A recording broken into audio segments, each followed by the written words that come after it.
So we'd like to welcome and thank Rabbanit Chana Henkin for joining us for this very, very important discussion to discuss the philosophy of Psak of her late husband, Rav Yehuda Herzl Henkin, Zichrono Livracha. And we're looking forward to a very interesting and insightful discussion. Everyone who's watching this probably knows Rabbanit Henkin already, who is the founder and the dean of Nishmat, and as well as founder, along with Rabbi Henkin, Rabbi Rahaftig, and others, of the whole initiative of Yoatzot Halacha that has really transformed the observance of Tarat HaMishpacha and education advanced education for women in Torah as well. So Rabbanit Henkin, thank you so much for accepting our invitation to speak about your husband and to share your insights with the members of the RCA and beyond. Thank you for giving me this opportunity. Okay, so why don't we get started? And if you could perhaps give us an insight as to what formed the worldview of Rabbi Henkin that made him into the Posek and the rabbi and the teacher that he was.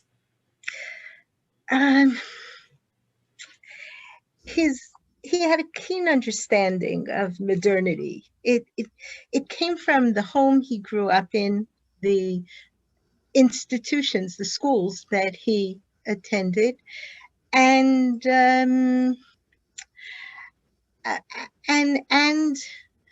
his having studied with his grandfather for 5 years.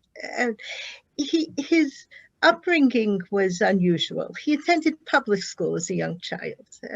His parents were not satisfied with any of the local options that were available to them. I believe there was one local option. So he attended public school. He spoke Hebrew already as a very young child. Hebrew was spoken freely in his home.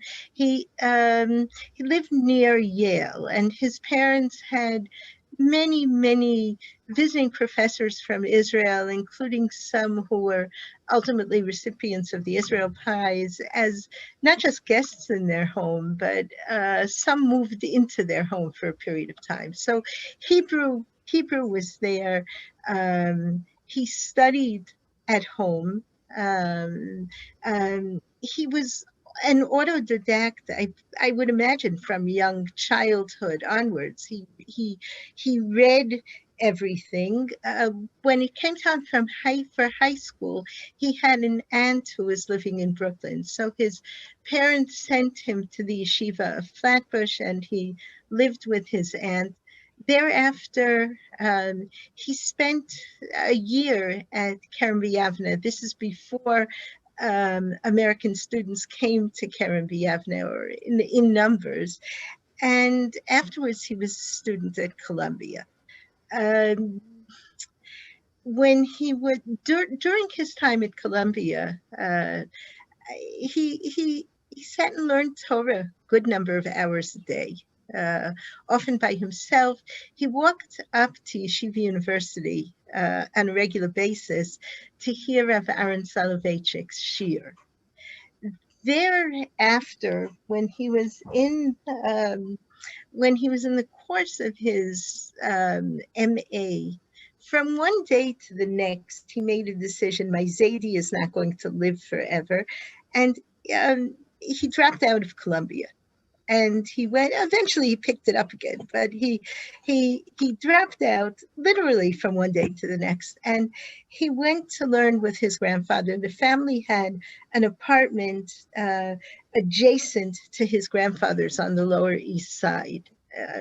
And a member of the family was usually there in order to not be a caretaker, but in order to support, to be there, in order to provide whatever was needed. And so Rav Henkin moved into that apartment. He was then Yehuda Henkin, and he learned with his grandfather for many hours a day. Sometimes he slept in his grandfather's apartment. There were sweet anecdotes from that period, because he asked his grandfather once why he doesn't unplug his phone at night. My husband would be sleeping on the couch and the phone would ring very late, and his grandfather, who was around 90 then, said, Well, Rav Moshe is a very young man, Rabbi Feinstein, and I believe he was in his late 70s then. I would imagine there was a 15-year difference between the two of them. So Rav Moshe is a young man, and the women are probably uncomfortable phoning him, so they phone me. And so when you talk about formative experiences and the merging of worlds, he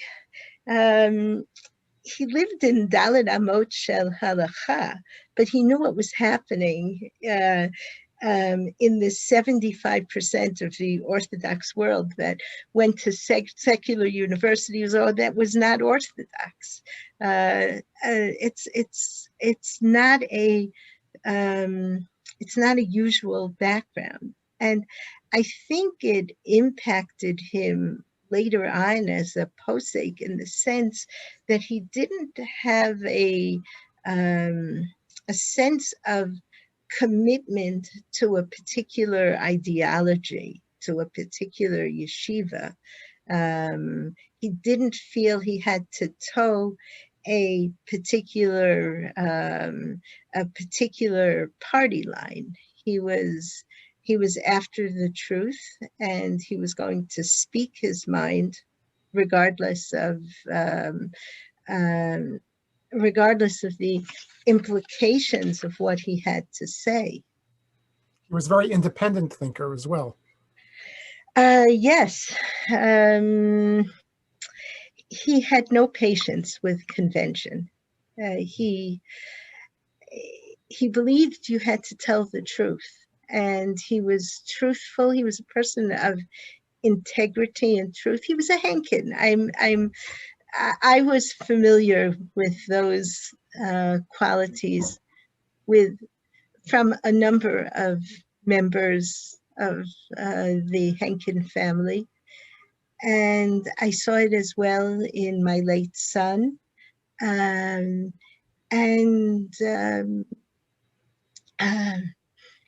my husband had it. He was not. He was fearless. I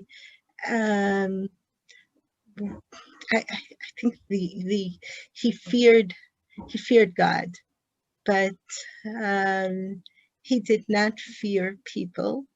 I don't mean that he wasn't aware of criticism. He certainly was, and sometimes the criticism was painful, but that wasn't going to hold him back from saying what he believed needed to be said.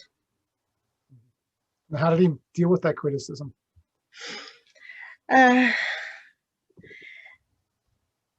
It's interesting. He lived in many times at the same time.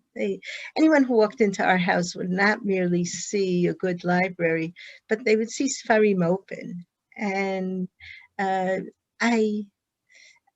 if you heard him read the Haftarah, and he did so frequently, because when we had young children, I wouldn't go to shul, and so when he would come home, I would ask him to read the Haftarah to me, and he would do so. And as often as not, he would cry with emotion. He would try not to, but it just happened. The extent of identity with the past and with his grandfather, who was the prime religious influence in his life, was so great that I can't say the criticism sloughed off his shoulder. I can't say that. There were times that it was painful, but what was really painful was not criticism. What was painful, that occurred more than once, was a refusal to publish his writings. Sometimes they were so far from the party line, or they were considered to be so delicate that there were those who felt that this should not be spoken about. And his feeling was, no, lehefech. If these kinds of issues are not spoken about by an ish halacha, then whom are they going to be spoken about by? Mhm. Yes. One of the things that he's known for, I imagine, in the larger world, is his openness towards creating opportunities for women in learning and in community roles. How did he come to that? Here, let me get one of his first volumes. I don't really know the answer to that. Some people tend to think, oh, he was married to Chana, and that's where it came from. I don't think so. I'm sure there was some impact, but as I said before, he lived at one and the same time in the modern world and in the latter generation of the Lithuanian great Torah scholars. That's where he was. That's what his life was. It was both, and I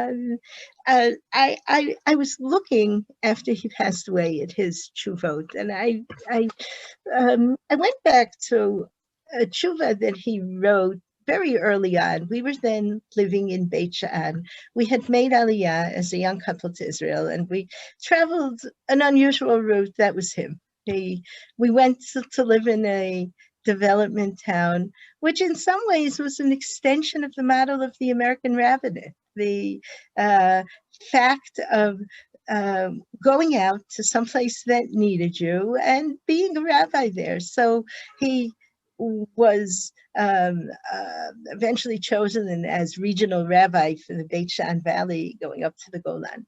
And there was a rabbi in another community in Israel at this time who exchanged writings together with him. I don't remember how it started. It must have started that they met each other at some point, and this other rabbi sent us a circular in which he told the women of his community that they were making a mistake by coming to shul on Shabbat with little children.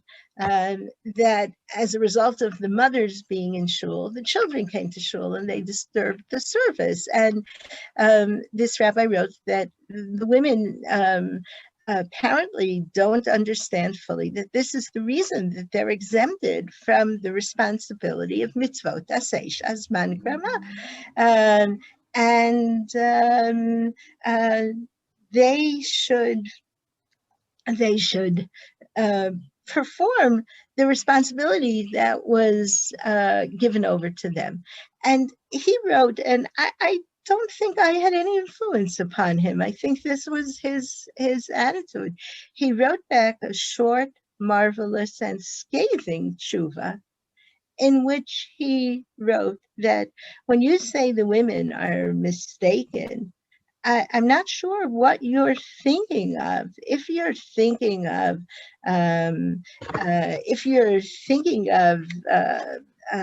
the Rambam's view that women are obligated to pray, but they're not obligated to the language to pray, mida oraita.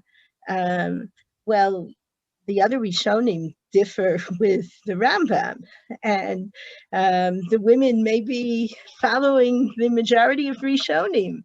And then he went on to say that, listen, today women go out, and halavai that they should go out to shul.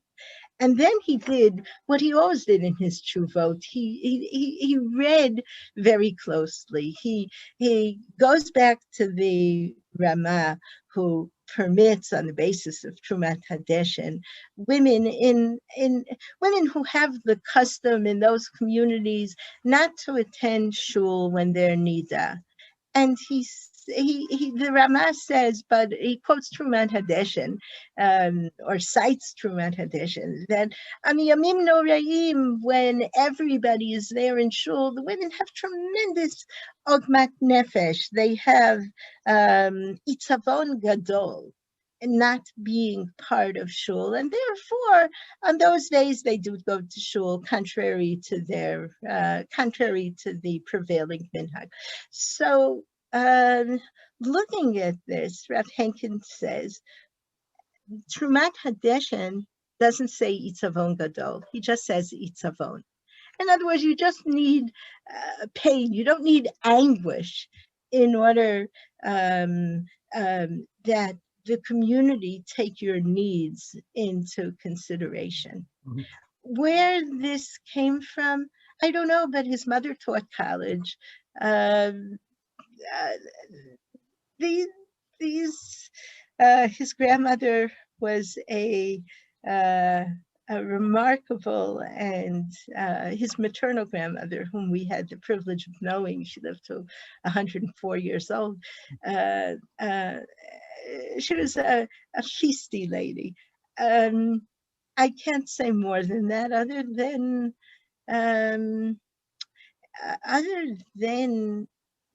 that he took people seriously. He took their suffering seriously, and he was not quick to dismiss suffering. In another tshuva about the presence of the husband in the delivery room, a certain rabbi said that if you tell women they shouldn't be afraid, they won't be afraid.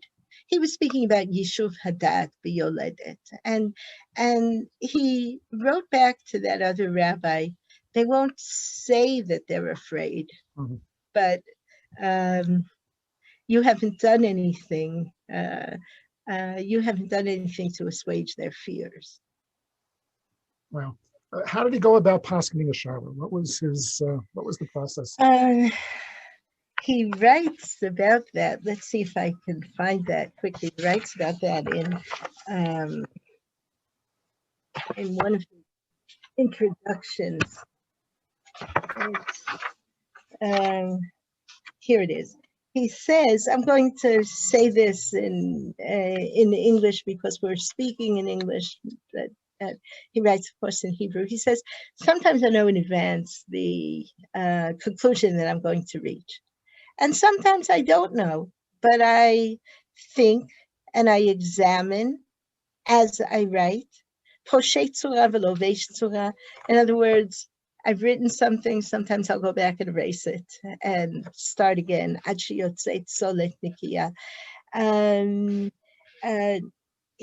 כשאני עסוק בתשובה, אני מהרהר בה בחלום ובהקיץ. This is something that I was familiar with for decades.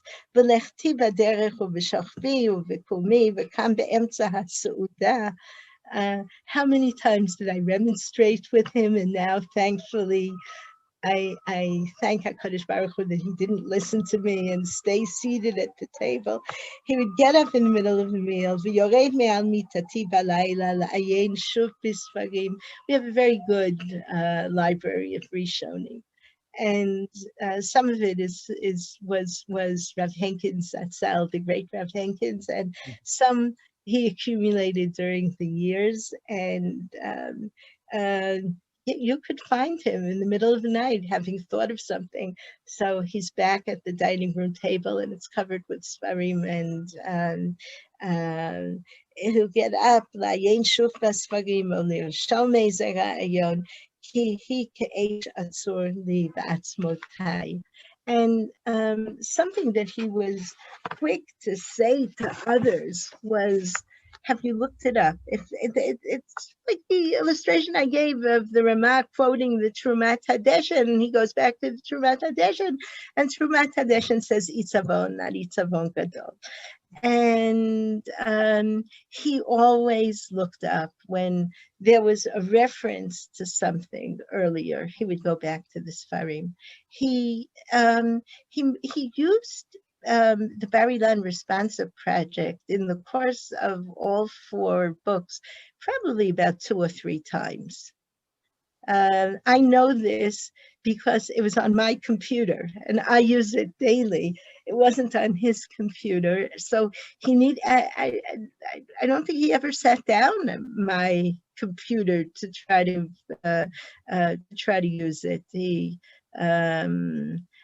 the early version, I do remember his looking next to me with a sense of um, uh, amazement when the initial Bar Ilan project had this bar at the bottom, and you could see the scanning of the literature, the totality of the literature in seconds. So he was intrigued by that, but it was on my computer. The Sfarim were open, and it sometimes took him. Time. He would sometimes plan to arrive at a certain conclusion, and then he would change his mind midstream and go back and look and look and look and look. But as I say to my students, not all of us are capable of looking and seeing what he saw. He would,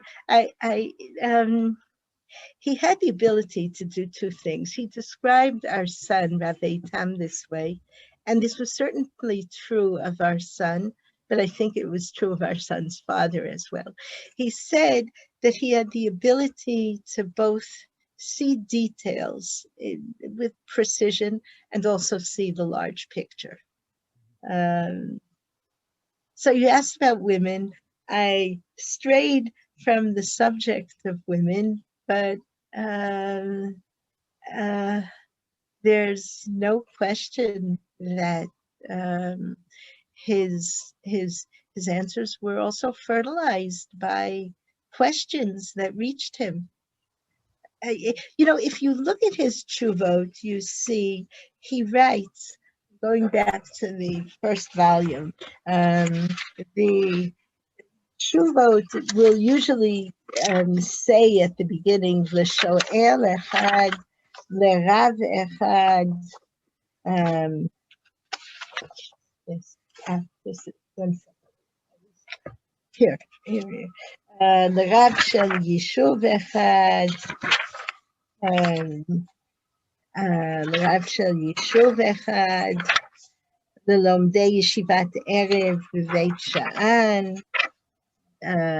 לחבר כולל במושב אחד, לרב של יישוב אחד, לרב של יישוב אחד, again לרב של יישוב אחד, לרב אחד, לגדול אחד, לאישה אחת, למוהל אחד, לרב אחד.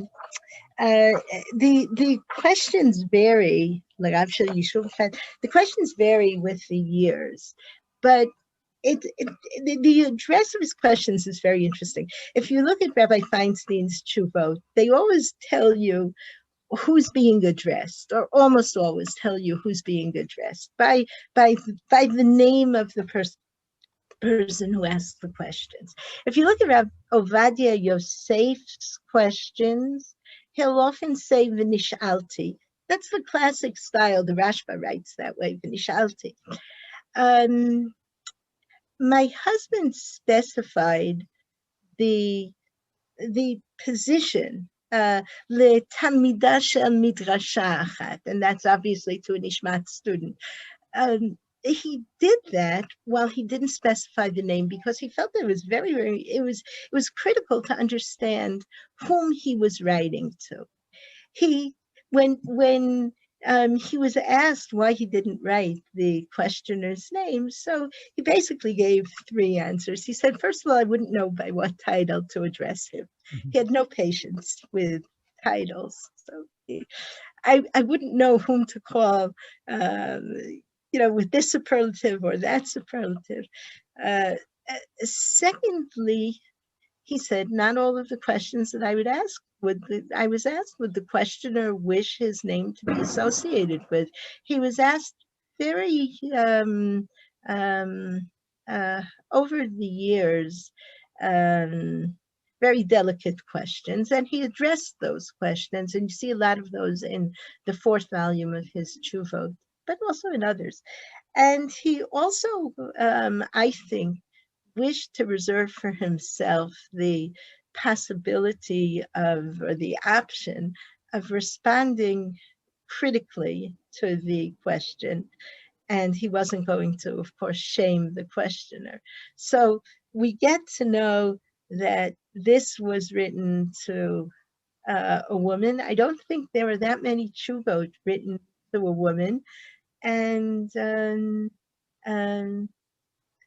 he that, that women asked him questions, and women, once he answered one question, I think now I'm finally answering what motivated him. Of course, there was a combination of the background, his training, the larger world that he lived in, and he read everything, including the cornflakes box at the table. He was reading all of the time. His mind was encyclopedic. He remembered things, although he complained about his memory. But to a lesser mortal like me, the retention was astounding. When he was asked a question by a woman, I discovered years afterwards that there was a particular group of women who were consulting him, and he was telling them what the halacha was without necessarily agreeing with fully with their views and their ideology, but he was there to answer them. So I think a lot of the occupation with women's questions was just generated by the community. These were people who were asking him questions, and he was going to answer, because halakha applies to every area of our life, and that's what you do. You ask the question, you answer it. Very interesting. My late wife, Sarah, Alaa Shalom, has a cousin who lives in Israel, who actually one of the Tshuvot is written to her. Shelley Picard, and she was asking about music, and when music has its source in Christian music, how it is used. Very proud that, that he responded to her so sensitively with such depth, but also that was included in the Sfarim as well. Oh, now I know who that tshuva was written to. There we go. There we go. What was his view of the state of the Orthodox world? And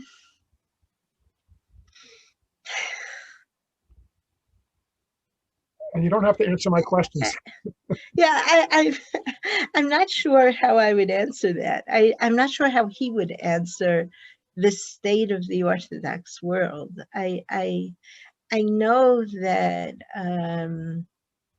when we moved to Israel, you could probably count on two hands the number of rabbis in Israel who had a college degree. Possibly considerably fewer than that. Maybe even on one hand. So he came. This goes back almost 50 years. He came to Israel with an unusual background.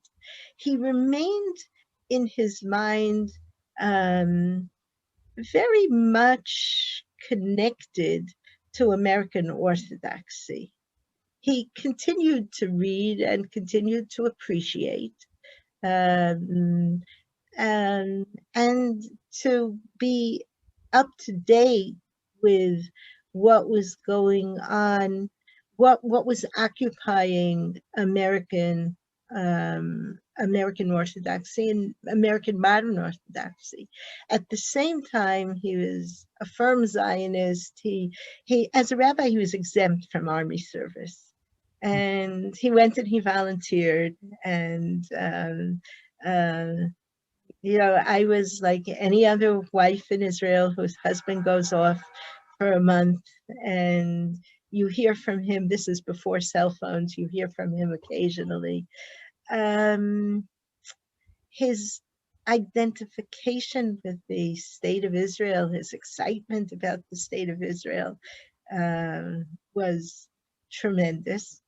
On the other hand, I believe he was quite frustrated with the fact that we Orthodox Jews, especially in Israel, tend to wear uniforms. And if you're not wearing a particular uniform, it's you're not taken seriously enough by the people who wear those uniforms, and he refused to wear a uniform. Yes, he did for many, many years wear a frock coat, and that was because Reb Avrom, who was chief rabbi for a period of time, a tremendous Talmid Chacham, Rav Avram Shapira, every time that my husband would go to visit him, would say, Harav Henkin, eifo hafrok shelcha. So eventually he thought to himself, well, you know, Rav Shapiro wants him to be, this happened early on when we were in Israel, before Rav Shapiro became chief rabbi. That was at a time when the chief rabbis were of tremendous standing. Halachic standing. He identified with that group, but also as one who reads his Chuvot knows, he was independent. So he respected thinkers, and Barosh and Barishona, his grandfather was before his eyes at all times. It's interesting, when he was 10 years old, a 10-year-old child growing up in New Haven, Connecticut, his ideal, his goal was to be like his grandfather. He said that when he was 20 years old, he despaired of that. When he was 30 years old, he found himself following in his grandfather's path.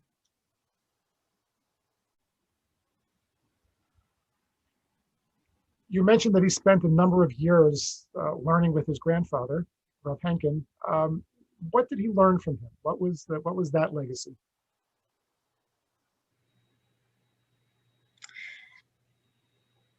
That was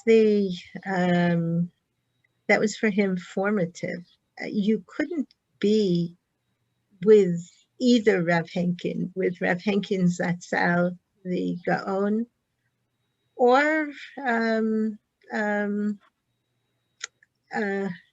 as my husband would have rebuked me and said, you can't say our names in the same breath.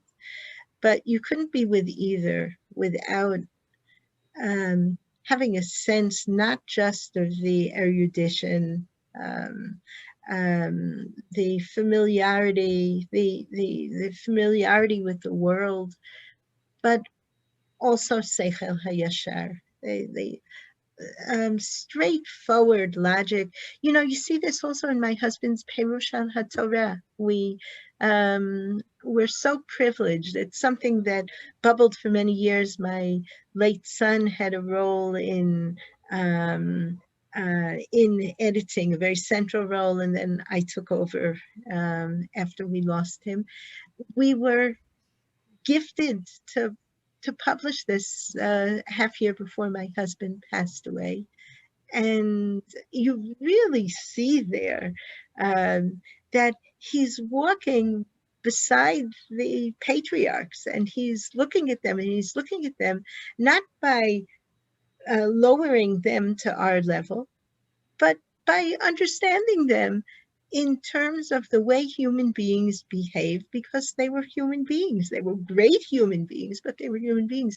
The Seichel HaYashar, I don't have another way of expressing it, is something that I believe it came in the genes, but also when he sat and he learned with his grandfather, well, not just the Seichel HaYashar, also the humility. The fact that you don't go around with a pose. You don't look to see who's agreeing with you. You may be very interested in seeing who's agreeing with you, but you don't look to curry favor with others. You do what's right, you say what's right, you say what's true, and seichel hayashar.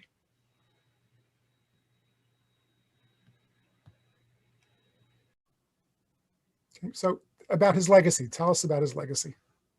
Well, there are his writings. There are 4 volumes of Chuvot that accrued over the course of almost 50 years. There are several books in English that he wrote. They're there, and what I'm seeing is that the public is catching up with him.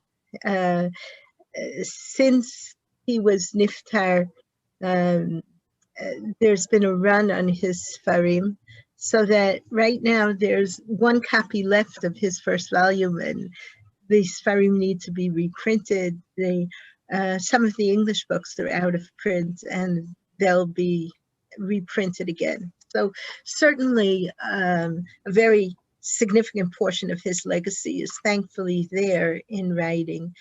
But on top of that, there are the thousands of people whom he helped in his lifetime. And I would say that he redrew the landscape for women within Orthodoxy. Totally. People often talk about what I've accomplished, but his were the broad rabbinic shoulders. I could never have, I could never accomplish what I did without it being the work of the 2 of us. There was a partnership over the course of decades, and I think of myself as the activist personality, but the courage, the readiness to do what needed to be done without looking at the consequences. That was him, and the broad rabbinic acceptability. So when we look today at over, I think the number is around 140 Yoatzot Halakha today in the world, all over the world, and active in Israel, active, they've gotten hundreds of thousands of questions. We have him to thank for this. We have, he was the one who put his head on the chopping block in order to make this happen. And he never looked back. He oversaw the process very carefully. For the first decade, the Tu'udah, which he was the one who authored, that is given to Yoatzot Halakha, said that it needed to be reviewed after 10 years because he wanted to see how it was, how this was going to develop, how it was going to play itself out. And after 10 years, we convened all of the Yoatzot who had received their diplomas during 10 years in order to be recertified. And at that time, he made the decision that it was not necessary to come back to the Rabbanim. 10 years later, he was pleased as could be with the way it had developed.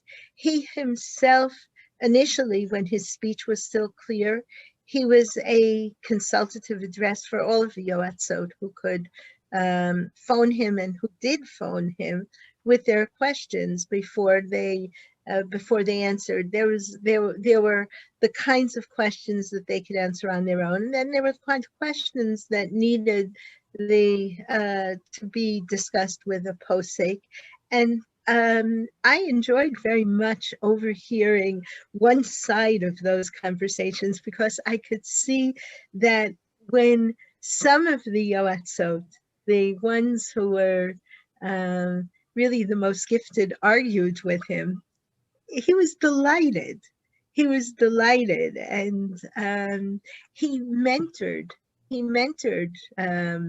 Yoatzot. It eventually moved over to the website, which corresponded with his physical state at that point, he was able to look over the questions and approve them or comment. And over the course of 2 decades, he mentored Yoatzot. So when I think of his legacy, um, the world has changed for Jewish women, and he had a pivotal role in that, to the extent that a month before he passed away, it was already becoming too difficult for him to sit in a chair and to have me read the questions to him and the answers and for him to approve it. So at that point, he turned the reins of the English website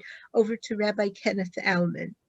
But the night before he passed away, the night before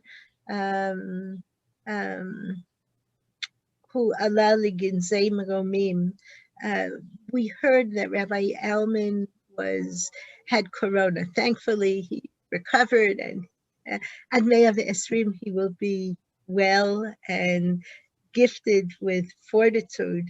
But we heard that he was ill and unable to take questions. We actually were making a mistake because Rabbi Alman was able to read the website, but he couldn't answer the phone. The corona was too strong. So I asked my husband if he would be willing to go over the questions, and he said yes. So I read him the questions, and as was his wont, he was all about precision in formulation. So he corrected a word here and there. He had an addition to make. He said what he said, and I typed his words. And then afterwards, when he finished reviewing the questions that had come in that day, this was what he had done for 20 years. It's from the time the website was established. He would read over what the Yoatzot drafted, and then he would make his comments, and sometimes he would send them back to rewrite, and sometimes he would approve, and sometimes he would add what he had to say. So that night, which turned out to be his last night at home, the following night we rushed to the emergency room, and what happened several hours later. But that very last night, I asked him after we finished, "Do you miss it?" And he said, "Yes." And I said, "Would you wish to do this again?" And he said, "No." Wow. So we are there's a big legacy community there. and a much better world, and many more opportunities for so many people in teaching and in leading and in observing halacha as a result of his activities. Yes. Thank you. Thank you.